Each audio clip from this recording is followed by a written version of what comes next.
Hi అండి, నేను మీ Shravani. Welcome to Shravani Telugu వంటలు. ఈరోజు వీడియోలో బర్త్డే కేక్ని ఎలా చేయాలో చూపించబోతున్నాను.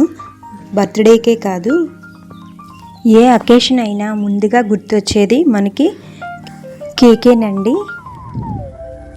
బేకరీ స్టైల్లో కేక్ అయితే ఎలా ప్రిపేర్ చేసుకోవాలో చూసేద్దాం రండి. ముందుగా ఒక ప్లేట్ తీసుకొని అందులో జాలి పెట్టుకొని 1/4 కప్ మైదా, ప్యాకెట్ మైదా మాత్రమే వాడాలి.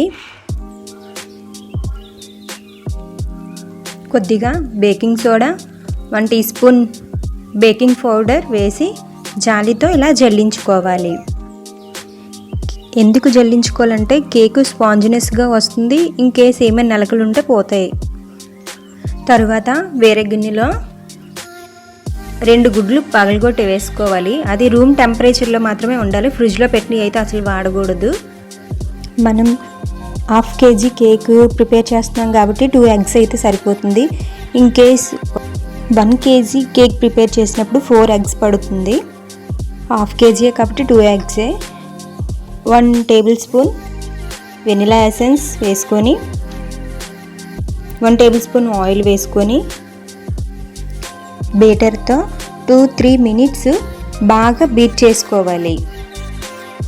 ఇప్పుడు 1/4 కప్పు షుగర్ పౌడర్ని కొద్దిగా వేసుకుంటూ ఉండలు లేకుండా బీటర్తో బీట్ చేసుకోవాలి. తర్వాత ఇందాక మనం జల్లించి పెట్టుకున్న మైదాని కొద్దిగా వేసుకుంటూ ఉండలు లేకుండా బీట్ చేసుకోవాలి. మొత్తం ఒకసారి వేసుకుంటే తూలిపోతుంది, అందుకే కొంచెం వేసుకోవాలి. వేసుకున్న తర్వాత 2 మినిట్స్ వరకు బీట్ చేసుకొని తీసుకోవాలి. ఇప్పుడు ఇది పక్కన పెట్టుకొని మనం ఎందులో అయితే బేక్ చేస్తామో గిన్నె తీసుకొని బటర్ పేపరు కట్ చేసుకోవాలి. బటర్కి ఇలా కేక్ గిన్నెకి ఆయిల్ అయితే రాసుకొని ఇలా పెట్టుకోవాలి. ఇందాక కలుపుకున్న మిశ్రమాన్ని ఈ బేక్ గిన్నెలో మొత్తం వేసుకోవాలి. కలుపుకున్న బ్యాటర్ అంతా కేక్ గిన్నెలో వేసుకున్న తర్వాత 2-3 టైమ్స్ ఇలా ట్యాప్ చేయాలి. తర్వాత స్టవ్ ఆన్ చేసుకొని కుక్కర్ పెట్టుకొని ఇందులో కుక్కర్ లోపల స్టాండ్ అయితే పెట్టుకోవాలి. సాల్ట్ కానీ ఇసుక కానీ ఏం వేయనవసరం లేదు. కుక్కర్ లోపల బెల్ట్ తీసేయాలి. పైన విజిల్స్ కూడా ఉండకూడదు. విజిల్స్ రాని కుక్కర్ అయితే బేక్ చేయడానికి బాగుంటుంది. సో ఇందాక కలిపి పెట్టుకున్నా కదా, అదైతే పెట్టేసుకుందాం.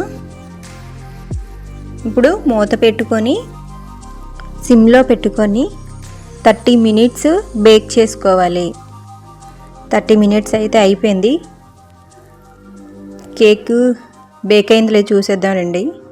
పర్ఫెక్ట్గా బేక్ అయిందో లేదో ఇలా టూత్పిక్తో చూసుకుంటే సరిపోతుంది.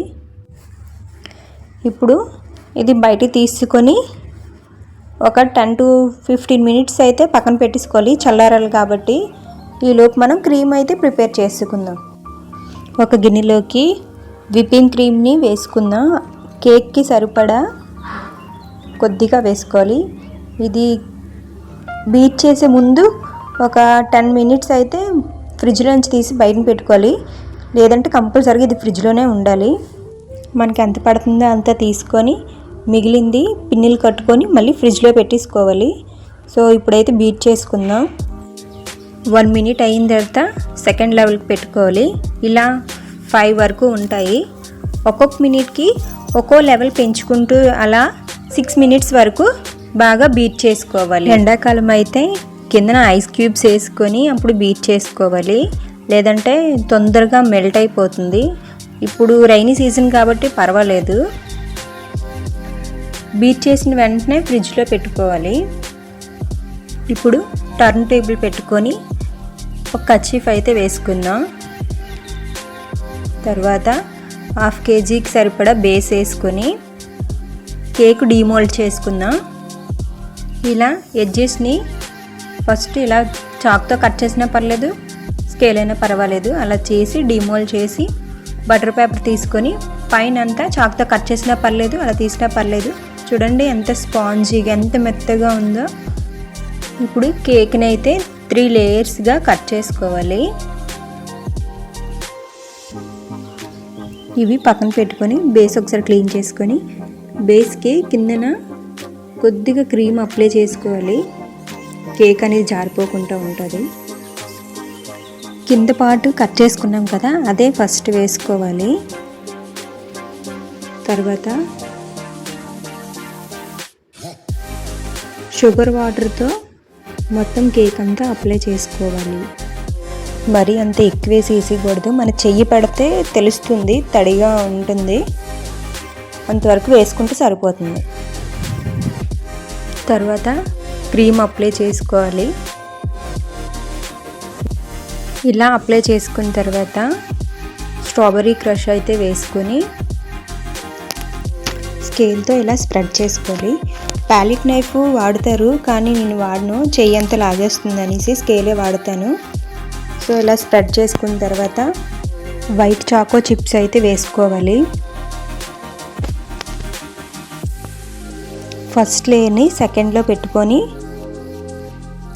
షుగర్ వాటర్తో సోక్ చేసుకోవాలి. తర్వాత మళ్ళీ క్రీమ్ అప్లై చేసుకోవాలి. మళ్ళీ క్రష్ వేసుకొని చాకో చిప్స్ అయితే వేసుకోవాలి. సెకండ్ లేయర్ని పైన పెట్టుకోవాలి, అంటే థర్డ్ లేయర్. తర్వాత షుగర్ వాటర్తో సోక్ చేసుకొని క్రీమ్ అయితే అప్లై చేసుకోవాలి. సైడ్కి కూడా ఇప్పుడే అప్లై చేసుకొని క్రమ్ కోట్ చేసుకొని ఫ్రిడ్జ్లో పెట్టుకోవాలి. 30 మినిట్స్ అయ్యాక ఫ్రిడ్జ్లో నుంచి తీసుకొని పైన కోటింగ్ చేసుకోవాలి. క్రీమ్ అంతా అప్లై చేసిన తర్వాత ఎడ్జెస్ని పైన నీట్గా స్కాపర్తో నీట్ ఫినిషింగ్ చేసుకోవాలి.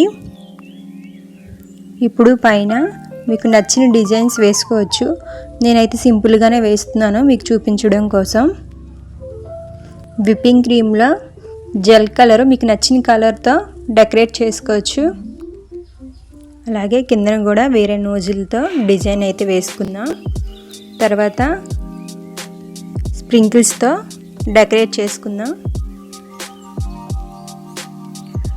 అలాగే సైడ్ కూడా స్ప్రింకిల్స్ చల్లుకుందాం. అంతేనండి, కేక్ అయితే రెడీ అయిపోయింది. మిడిల్లో హ్యాపీ బర్త్డే అని రాస్తే సరిపోతుంది. కేక్ అయితే రెడీ అయిపోయింది కదా, మనం ఫ్రిడ్జ్లో పెట్టేసుకుందాం. కేక్ ఆర్డర్ చేసిన వాళ్ళు వచ్చినప్పుడు ప్యాక్ చేసి ఇచ్చేస్తే సరిపోతుంది. అంతేనండి, కేక్ రెసిపీ. నా వీడియో మీకు నచ్చినట్లయితే లైక్ చేయండి, షేర్ చేయండి, సబ్స్క్రైబ్ చేసుకోవడం మాత్రం మర్చిపోకండి. మళ్ళీ నెక్స్ట్ వీడియోలో కలుద్దాం. టాటా, బాయ్ బాయ్.